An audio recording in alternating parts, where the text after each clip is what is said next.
आज की वीडियो में हम आधुनिक भारत का जो इम्पोर्टेंट टॉपिक है आपका सबसे पहला यूरोपियों का आगमन, इसको यहाँ पर कवर करेंगे। तो चलिए दोस्तों आज की क्लास को शुरू करते हैं। पहला प्रश्न है हमारा, यूरोपियों में से कौन स्वतंत्रता पूर्व भारत में व्यापारी के रूप में सबसे अंत में आए थे।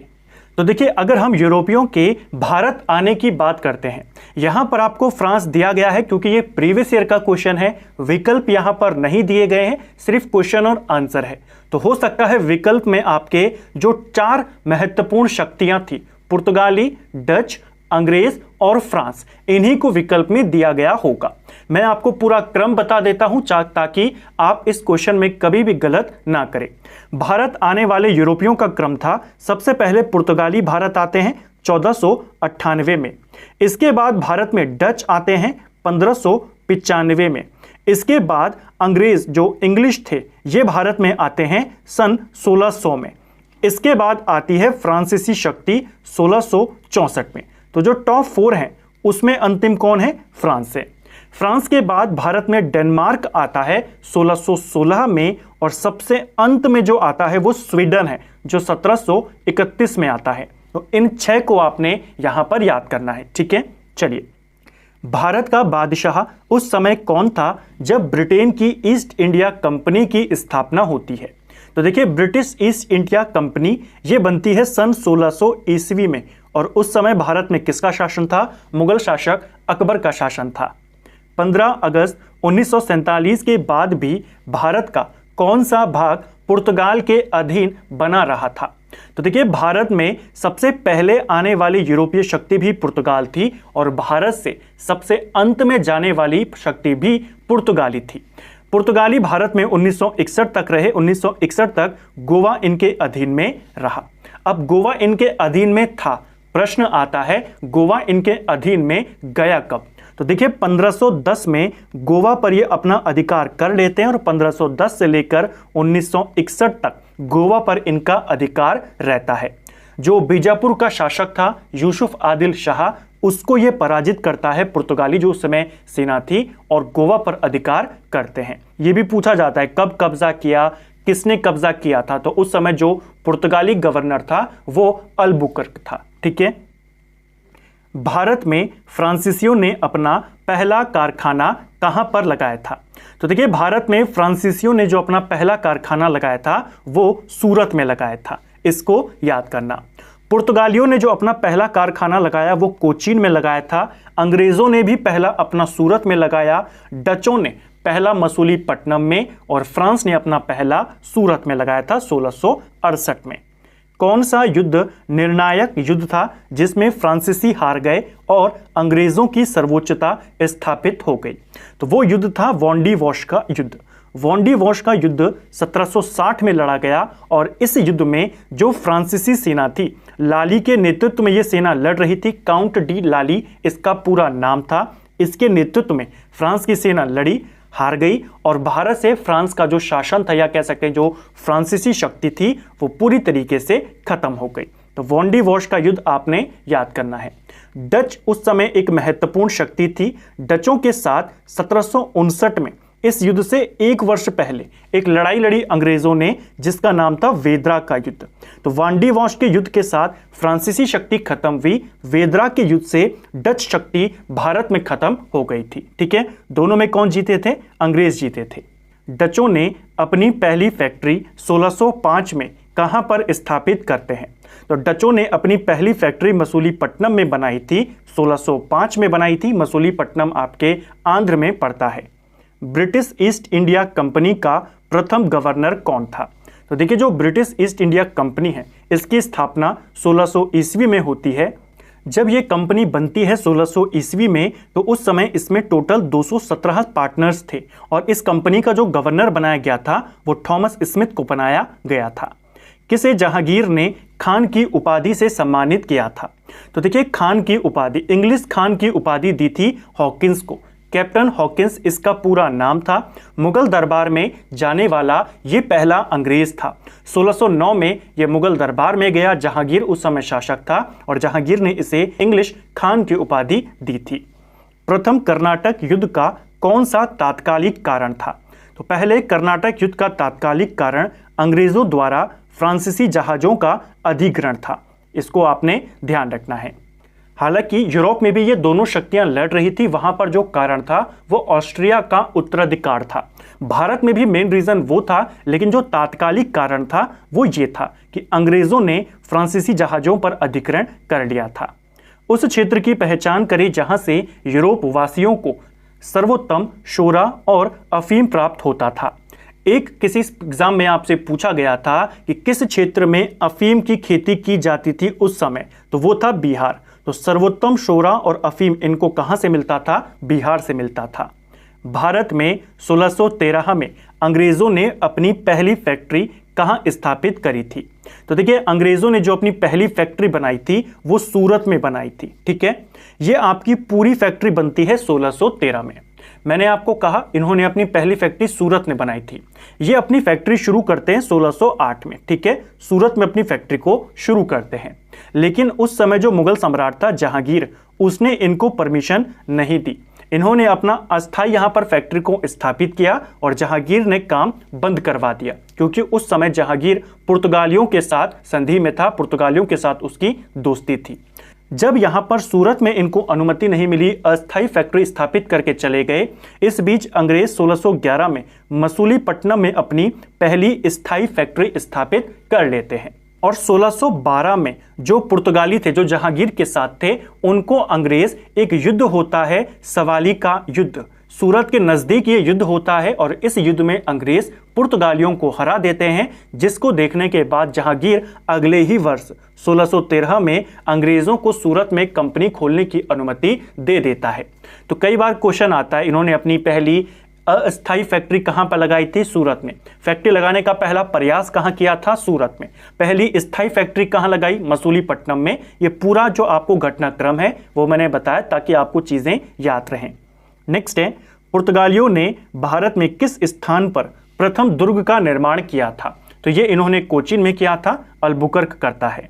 मध्यकाल में सर्वप्रथम भारत से व्यापार संबंध स्थापित करने वाले कौन थे? तो भारत से व्यापार स्थापित करने वाले पहले यूरोपियन थे पुर्तगाली। ऑप्शन डी हमारा सही आंसर होगा। किन यूरोपियों ने भारत में प्रथमतः सामूहिक व्यापारिक केंद्र स्थापित किए? तो भारत में सबसे पहले सामूहिक व्यापारिक केंद्र पुर्तगालियों ने स्थापित किए थे। हुगली को बंगाल की खाड़ी में समुद्री लूटपाट का अड्डा किसने बनाया था? तो देखिए, ये बनाया था पुर्तगालियों ने, और पुर्तगालियों ने इस क्षेत्र में इतनी लूटपाट करी थी जिससे परेशान होकर 1632 में शाहजहां ने पुर्तगालियों को हुगली से बाहर कर दिया था। प्रश्न आता है 1632 में शाहजहां ने हुगली से किस यूरोपीय शक्ति को बाहर किया, या पुर्तगालियों को हुगली से किसने बाहर किया? तो आप कहेंगे शाहजहां ने। क्यों? क्योंकि इन्हें बंगाल की खाड़ी को लूटपाट का अड्डा यहां पर बना लिया था। नेक्स्ट है, कलकत्ता का संस्थापक कौन था? तो कलकत्ता का संस्थापक जॉब चारनाक था। भारत के साथ व्यापार के लिए सर्वप्रथम संयुक्त पूंजी कंपनी किन लोगों ने आरंभ करी थी? तो सबसे पहले भारत में संयुक्त पूंजी कंपनी की शुरुआत डचों के द्वारा की जाती है। किस मुगल सम्राट के काल में इंग्लिश ईस्ट इंडिया कंपनी ने भारत में सर्वप्रथम कारखाना स्थापित किया? तो किसके काल में इन्होंने फैक्ट्री खोली थी? मैंने आपको पूरा घटनाक्रम बताया, उस समय कौन था? जहांगीर। Option B. जब ईस्ट इंडिया कंपनी की स्थापना होती है ब्रिटेन में, तब अकबर था 1600 में, लेकिन जब भारत में अपनी पहली फैक्ट्री खोलते हैं तब कौन था? जहांगीर। ईस्ट इंडिया कंपनी के किस अंग्रेज गवर्नर को औरंगजेब द्वारा भारत से निष्कासित कर दिया गया था? तो देखिए, औरंगजेब ने भी एक अंग्रेज गवर्नर था जिसको भारत से बाहर कर दिया था, निष्कासित कर दिया था। इसका नाम था सर जॉन चाइल्ड। ठीक है, ये लगातार कुछ छूटें मांग रहा था, टैक्स में कुछ छूट मांग रहा था अपने लिए, लेकिन औरंगजेब ने नहीं दिया। तो इसको लगा क्यों ना हम मुगलों को ही पराजित कर दें, फिर हमें इनसे कुछ मांगने की जरूरत ही नहीं पड़ेगी। तो ये औरंगजेब पर ही हमला कर देता है, लेकिन उस समय जो ब्रिटिश सेना थी वो इतनी बड़ी नहीं थी कि मुगलों को पराजित कर सके। औरंगजेब इसे पराजित कर देता है, अंग्रेजों को पराजित कर देता है और फिर इसे भारत से निष्कासित भी कर देता है। ठीक है, नेक्स्ट है हमारा, और ये घटनाक्रम कब हुआ था? जब इसको वो पराजित करता है 1688 में। इसे भी ध्यान रखना। जिस एक शासक ने ईस्ट इंडिया कंपनी को दीवानी प्रदान करी वो कौन था? तो ईस्ट इंडिया कंपनी को दीवानी यानी राजस्व अधिकार प्राप्त करना, जो टैक्स कलेक्शन है वो काम अब कौन करेगा? कंपनी करेगी। ये अंग्रेजों को प्राप्त होती है 1765 में इलाहाबाद की संधि के बाद, जब बक्सर के युद्ध के बाद ये मुगलों के साथ एक संधि करते हैं, इलाहाबाद की संधि। और उस समय मुगल शासक कौन था? शाह आलम द्वितीय।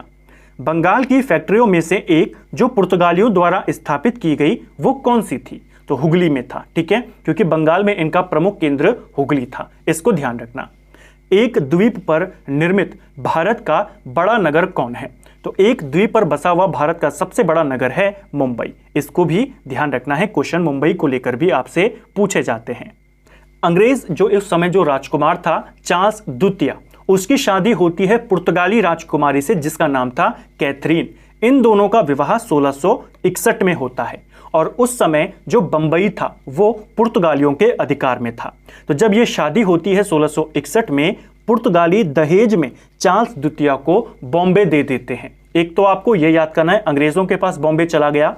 इसके 7 साल के बाद 1668 में चार्ल्स द्वितीय वही बॉम्बे जो उनको दहेज में मिला उसे कंपनी को दे देते हैं किराए पर, और फिर कंपनी यहां पर अपना किला वगैरह बनाती है। बंबई का जो संस्थापक माना जाता है वो गेराल्ड ओंगियार को माना जाता है।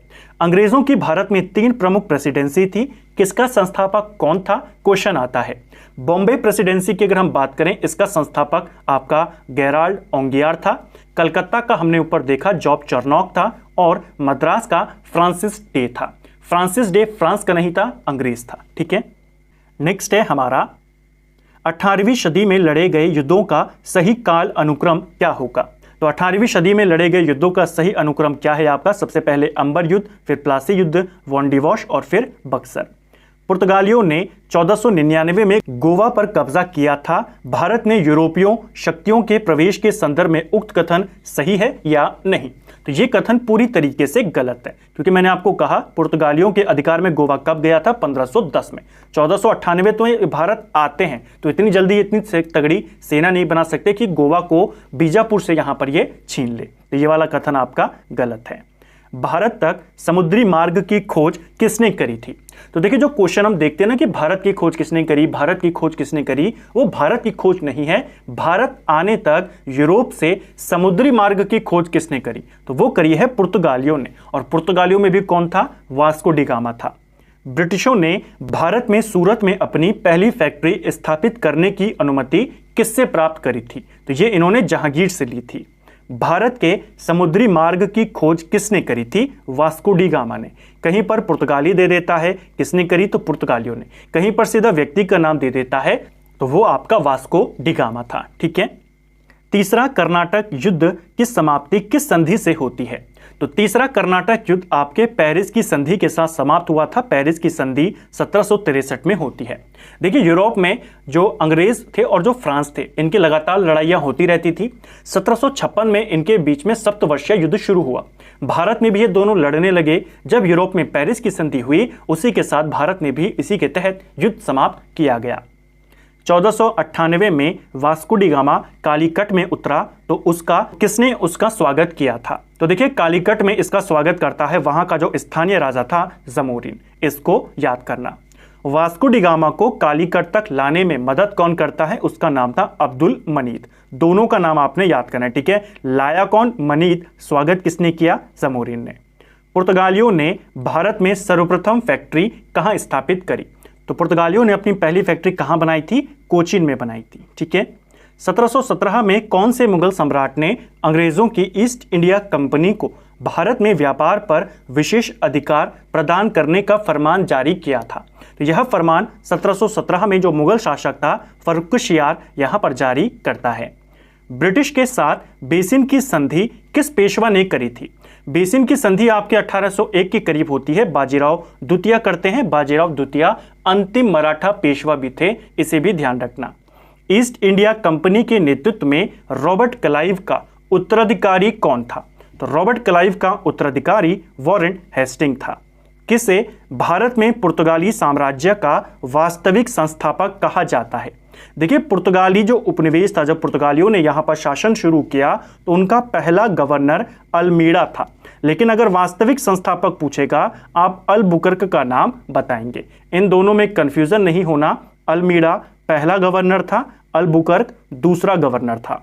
पुर्तगाली शक्ति का संस्थापक अल्मीड़ा था, वास्तविक संस्थापक अल्बुकर्क था। किससे अंग्रेज ने पुर्तगालियों को स्वाली के स्थान पर हराया था? तो जो युद्ध के बारे में मैंने आपको बताया, स्वाली का युद्ध 1612 में लड़ा गया था अंग्रेजों और पुर्तगालियों के मध्य में, जिसमें अंग्रेज था थॉमस बेस्ट और ये पुर्तगालियों को हरा देता है। वह पुर्तगाली कौन था जिसने गोवा पर अधिकार किया था? तो गोवा पर अधिकार किसने किया था? अल्बुकर्क ने किया था। कब किया? 1510 में। नेक्स्ट है, भारत में ईस्ट इंडिया कंपनी का पहला गवर्नर जनरल कौन था? देखिए सिर्फ गवर्नर नहीं पूछा, गवर्नर पूछेगा तो रॉबर्ट क्लाइव हो जाएगा, ठीक है। भारत के अंदर पहला गवर्नर जनरल जो था वो वॉरेन हेस्टिंग था। किस यूरोपियन ने भारत में सबसे पहले अपना व्यापार फैलाया और प्रभावित किया? तो भारत आने वाले पहले भी पुर्तगाली थे और व्यापार फैलाने वाले भी पहले पुर्तगाली थे। वर्ष 1498 में वास्को डी गामा भारत में कहाँ उतरा था? तो ये कालीकट में उतरा था। वास्को डी गामा कहाँ का रहने वाला था? पुर्तगाल का। वह अंग्रेज जिसने सम्राट जहांगीर के दरबार में आकर भेंट करी थी। तो देखिए मुगलों के दरबार में जाने वाला पहला अंग्रेज कौन था? वो था कैप्टन हॉकिंस। जो दूसरा अंग्रेज था वो था आपका सर थॉमस रो। ये गया था जहांगीर के दरबार में 1615 के करीब ये यहाँ पे आया था। गोवा दमन दीव का उपनिवेशीकरण मूलतः किसने किया था? उपनिवेशीकरण यानी किसने इसे अपना उपनिवेश बनाया, किसने यहाँ पर शासन किया? पुर्तगालियों ने किया। अल्बुकर्क ने गोवा 1510 में किससे छीना था? तो मैंने आपको पूरा घटनाक्रम बताया था कि 1510 में अल्बुकर्क ने बीजापुर के राजा जो यूसुफ आदिल शाह थे उनसे गोवा छीना था। पुर्तगाली ईस्ट इंडिया कंपनी की स्थापना कब होती है? तो पुर्तगाली ईस्ट इंडिया कंपनी आपके 1498 में बनती है, ठीक है। कब बनती है? 1498। इसको ध्यान रखना, यहां पर करेक्शन को कर लेना। ब्रिटिश ईस्ट इंडिया कंपनी कब बनी थी? तो ब्रिटिश ईस्ट इंडिया कंपनी सन 1600 ईस्वी में बनी थी। डच ईस्ट इंडिया कंपनी कब बनी? तो डच ईस्ट इंडिया कंपनी 1602 में बनी। और फ्रेंच ईस्ट इंडिया कंपनी की बात करें तो ये आपके 1664 में बनी थी। इसको ध्यान रखना, ठीक है। ये तो इनकी कंपनी बनने की बात है, जब इन्होंने अपने अपने देश में कंपनी खोल दी। भारत में इन्होंने अपने अपने पहले कारखाने कब खोले वो पूछा जाता है। पुर्तगालियों ने सबसे पहले 1504 में कोचीन में खोला। अंग्रेजों ने सबसे पहले 1608 में सूरत में खोला। डचों ने 1605 में मसूलीपट्टनम में खोला और फ्रांसीसियों ने 1668 में सूरत में खोला। इसको भी आपने ध्यान रखना है, ठीक है। तो फ्रेंड्स ये था हमारी सीरीज है जिसमें हम पूरी किताब के नोट्स यहाँ पर कवर कर रहे हैं। टॉपिक वाइज जो आपका जीके है उसके वन लाइनर को यहाँ पर देख रहे हैं। आज हमने आधुनिक भारत का पहला वीडियो कवर किया। उम्मीद करता हूँ आपको सीरीज पसंद आ रही होगी और आज का वीडियो भी आपको पसंद आया होगा। अगर आपको वीडियो पसंद आया है तो वीडियो को लाइक करें। अगर आप चैनल पर पहली बार आए हैं तो चैनल को सब्सक्राइब करें, अपने दोस्तों के साथ शेयर करें। वीडियो आपको कैसा लगा कमेंट बॉक्स में हमें ज़रूर बताएं। Thank you friends.